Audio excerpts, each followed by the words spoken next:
તો અત્રે ભાવનગરથી સમાચાર, જ્યાં ભાવનગર શહેરના આવાસ યોજનામાં મકાન ધારકો દ્વારા જિલ્લા કલેક્ટર કચેરી ખાતે આવેદનપત્ર આપીને રજૂઆત કરવામાં આવી।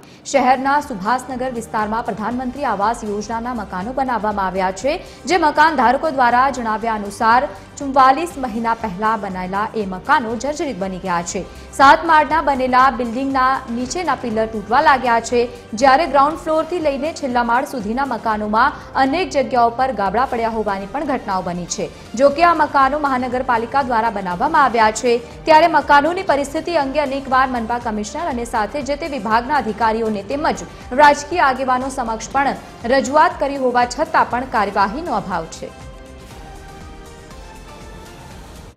અવારનવાર કમિશનર સાહેબ ટાઉન પ્લાનિંગમાં રજૂઆત કરી, જેનો અમને કોઈ રિસ્પોન્સ મળ્યો નથી આજ દિન સુધી। અને અત્યારે મકાનની પરિસ્થિતિ સાવ એમ કહો કે ખખડધજ થઈ ગઈ છે કે જૂના જમાનાના મકાનો હોય ને એ પણ સારી કન્ડિશનમાં હોય એવી પરિસ્થિતિ અત્યારે હાલ આ મકાનોની છે।